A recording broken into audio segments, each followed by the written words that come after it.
What's up guys, so today I'm going to be doing an interesting video that I haven't done before. So it's a story time video. So this is the story time about the day we thought that we were gonna get killed.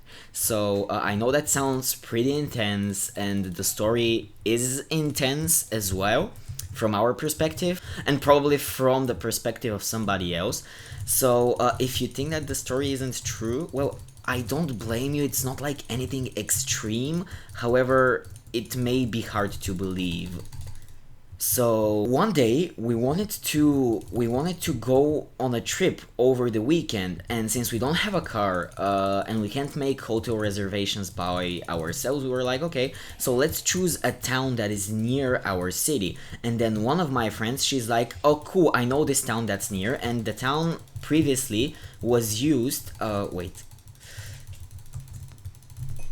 Ooh, sweat. And the town previously was used as the town where people who worked in a factory that was near our city lived. Kind of like Chernobyl, however, it wasn't an electricity generation center.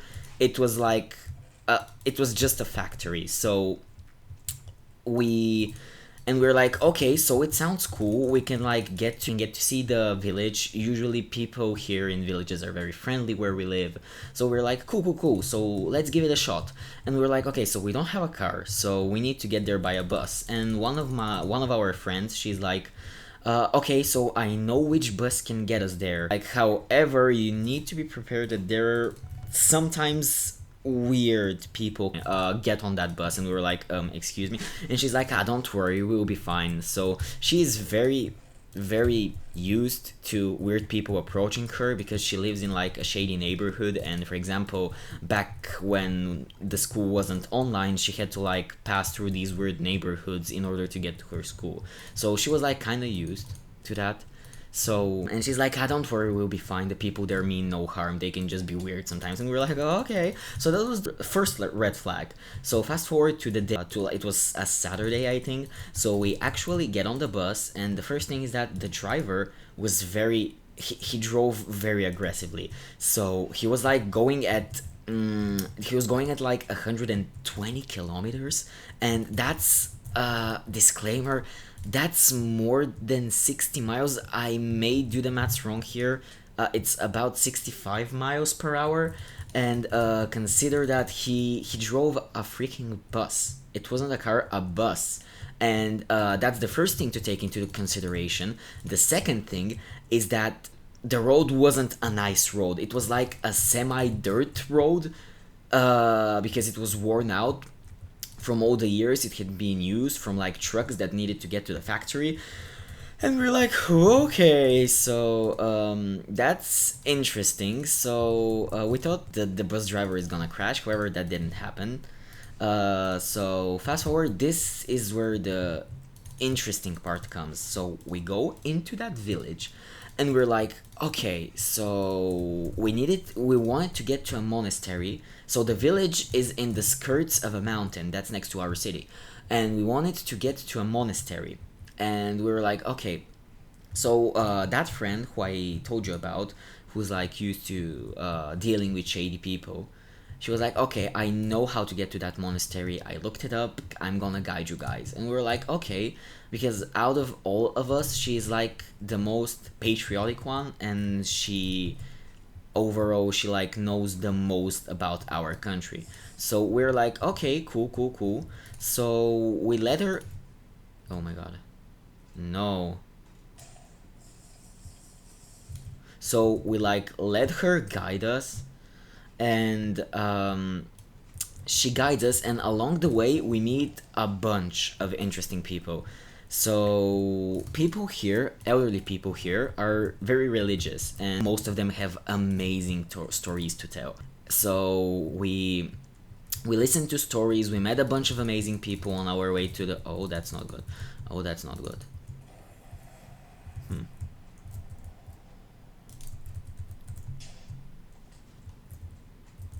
Ugh.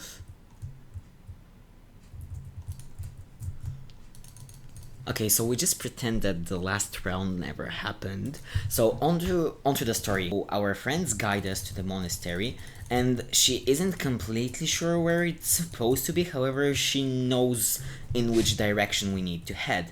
So we listen to her and we head to that direction. There were like hills before you start climbing the actual mountain. Then the hills kind of like transferred into a forest. It wasn't like a very big forest, it was a small one. So, and plus there was like a huge dirt road that was leading to the monastery. There weren't a lot of people on it, actually almost none. Almost no people were there. However, there was a road because like you need, trucks have to get into the monastery to deliver food and stuff like that. We proceed there and there is a turn, and keep in mind by that time we have been walking for around half an hour. We have been climbing, we have been hiking. So we approach it slowly, the monastery, and we like keep in mind we can't see the monastery because it's like behind. Where is that guy? Oh my god. Oh god, oh god, oh god, oh god, oh god, oh god, oh god, good. Oh, he was a final kill. Okay, so thanks for getting rid of yellow for me, pink. Okay, so back onto the story. So we reached that turn and our friend is like, okay, so the monastery has to be behind this turn. And I'm like, okay, let's hope it's there because it was summertime. It was like towards the end of summer, and it was very hot during the days, and we were all tired of walking. So we make a turn and we see something. Okay, so graphic warning here. It's like trigger warning.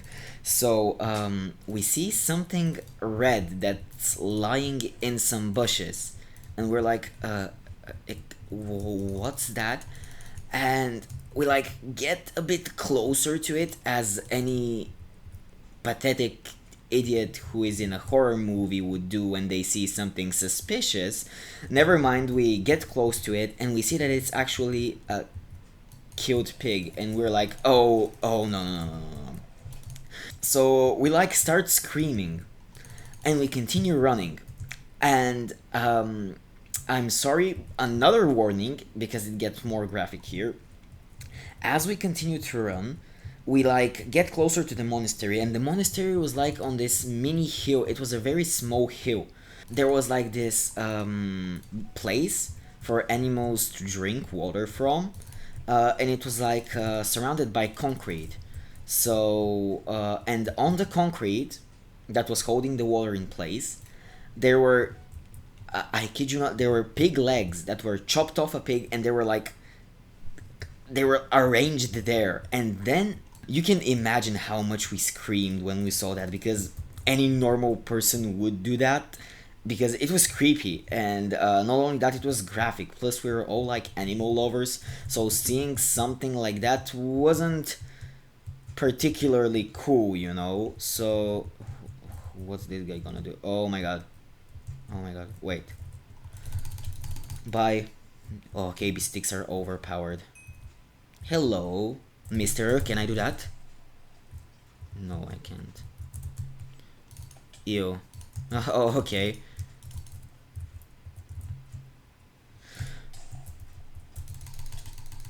Okay, bye. Okay. Outplayed. Okay, anyways, they're probably gonna destroy me later on in the game, but here is the part you clicked for. We see a man walks out and he has like a big knife. It was like a knife, I don't know what's the word for it, but it was like a knife almost as big as a sword. So I know the word in my language, but I'm probably gonna chop it up if I try to say it in English, so I'm just gonna not say it in English. And he's like, oh, hi kids, how are you doing? And we just look at him and we're like, run. And we started running and screaming, and he started chasing after us. So you can imagine the adrenaline that's happening right now, because we're like running away from someone who clearly probably did that to the poor pig. Oh my god, wait, no. Okay, ooh, that was... okay. So Gray is raging. Wait, let me leave him a message. Where we live, people love to go hunting a lot. I myself am against that, because if people do it as a hobby, you just hurt animals for a hobby, and that's not cool. people here are toxic, bro. I need to go towards mid. We're getting chased by that person who did that to the poor animal. If you did something so graphic to an animal, you probably have something that's not clicking in your head. So we start running, and then eventually he like stops running and he says stop. And as any dumb person in a horror movie would do, bye. Okay. Back to the story. So that person stops and he tells us to stop running, and then we like stop running and turn around, and he starts talking to us, and he said that he didn't mean any harm and he was just a hunter, and that's why he did that to the animal. So we were like, okay. Well, to be honest, probably all animals go through the same process. For example, when you eat at McDonald's, that sounds awful, but it probably happens that way. So we were like, okay, let's hear him out. And then he tells us about him hunting, he tells us some stories, and he turned out to be a cool guy. He like quickly walked us through the monastery, because here monasteries tend to be very big and very well built. They have like a distinct architecture, and they're overall very cool to walk through, to look at, to explore, and most of them, oh my god, sweat, okay, and most of them have very good stories behind them being built, behind them surviving some wars and stuff like that. No, no, no, no, no, no, oh my god, he's gonna get my bed. Well, you know what, are we gonna trade beds? We probably are. Okay, did he change his mind? Nope, he did not change his mind. He's gonna get to my bed quicker. Oh no, he no. What do you mean no, bro? You wanted to rush me. Okay, anyways. So let's get his bed and continue with the story. You know, when I'm sweating, I need to be quiet in order to stay focused. Bam! Bye. Oh my god, I can't see anything. Oh, GG! I won that. Back to the story, I somehow won that last game. So, he told us some stories about him hunting and stuff like that. He told us, he like walked us through the monastery. He told us about the story of the monastery. And he was a very cool person. And he had a lot of interesting stuff to tell. So that was cool. So we like talk to him. We tell him some stories that we have lived through, that we have experienced.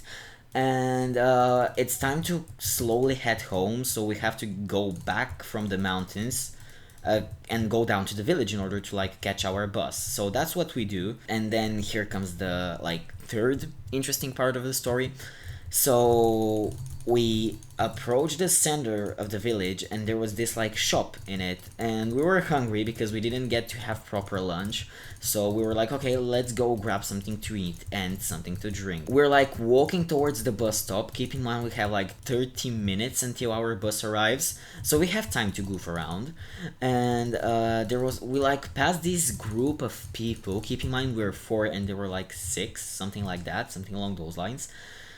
And one of them yelled, "Take off your pants," and we were like, what? So we didn't know to which one of us he shouted that, but we were like, okay, just keep on walking and pretend you didn't hear anything. However, he says that again. Us being worried as any normal person would be in such a situation, we start power walking towards the bus stop. However, he like starts walking after us, and he's like, "Didn't you hear me?" And then he repeats that, and we're like, mm-mm. At the end of the day, we like kind of ran away from him. Okay, so let's quickly go through the story. First, we have a bus driver who went at over 60 miles per hour on a dirt road. Then we have a few encounters with hunters. We don't know whether that's a hunter or that's a freaking killer, and he starts chasing after us. And after that, we have another weirdo chasing us and telling us to take off our pants. So I think that's a pretty eventful story. So as I see that the game is progressing slowly but surely. So after the story is done, let me just like try to finish this game. Okay, so ping seems to actually be decent, so let me take care of them quickly by... Okay, cool. Okay, can I get there in time before his bed is automatically destroyed? Okay. Bam. Bam. That was the end of the video. I hope you enjoyed. Make sure you check out our other videos because it's just me, Timer. However, I work in a team with a studio, so we do a lot of cool things and stuff like that. So yeah, make sure you check them out because we put a lot of work into them, and I hope you enjoyed. Bye.